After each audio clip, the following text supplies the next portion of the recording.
Hi, నేను Raghavendra, numerology and vastu coach. ఈరోజు destiny number 2 గురించి మాట్లాడదాం. లేకపోతే బర్త్ నెంబర్ 2, 11వ తారీఖు, 20వ తారీఖు, ఏ నెలలో అయినా పుట్టిన వారైనా సరే, లేకపోతే డెస్టినీ నెంబర్ 2 వచ్చినా సరే, వీళ్ళు చాలా మృదు స్వభావి, చాలా తక్కువగా మాట్లాడతారు, ఎక్కువగా వింటారు. గొడవలు అంటే ఇష్టం ఉండదు. ఏదైనా సరే సామరస్యంగా సాల్వ్ చేసుకుందాము, పరిష్కరించుకుందాము సమస్యని ఆలోచిస్తారు. వీళ్ళు నేవీ రంగంలో కానీ విదేశాలలో బాగా రాణించగలరు. వీళ్ళకి ఒక స్పెషల్ ప్రత్యేకత ఏంటంటే వీళ్ళకు ఇంట్యూషన్ పవర్స్ ఉంటాయి. ఏదైనా జరగబోయేది ముందే కలలో రావడం కానీ, లేకపోతే ముందే మనసులో మైండ్లో రావడం కానీ జరుగుతుంది. అవి మంచివి అయితే చేయొచ్చు, చెడ అయితే చేయకుండా ఉండడం మంచిది.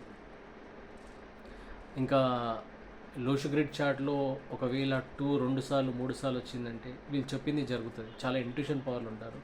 అకల్ట్ సైన్స్లో బాగా రాణించగలుగుతారు. మంచి జ్యోతిష శాస్త్రజ్ఞులు, అయితే ఆస్ట్రాలజర్ కానీ న్యూమరాలజర్ కానీ ఎక్కడైనా సరే బాగా రాణించగలుగుతారు. ఒకవేళ జాతకంలో రెండు సార్లు కన్నా కానీ, 3వ సారి కానీ లేకపోతే దాంతోపాటు 7 కలిసి ఉందంటే వీళ్ళు ఖచ్చితంగా జ్యోతిష రంగంలో కానీ ఏదైనా సరే అకల్ట్ సైన్స్ దాంట్లో చాలా బాగా గుప్త శాస్త్రాల్లో బాగా రాణించగలుగుతారు. వీళ్ళు తక్కువ మాట్లాడతారు. ఇంకొకటి సెన్సిటివ్గా ఉంటారు, చాలా మృదు స్వభావి. వీళ్ళకి వైట్ కలర్స్ బాగా కలిసి వస్తాయి. వైట్ కలర్స్ వేసుకుంటే సముద్రం దాటే ప్రయాణాలు, విదేశాల ప్రయాణాలు బాగా ఉంటాయి. విదేశీయానం బాగుంటుంది, విదేశీ విద్య బాగుంటుంది. సో ఇది 2 నంబర్ పుట్టిన వాళ్ళ గురించి.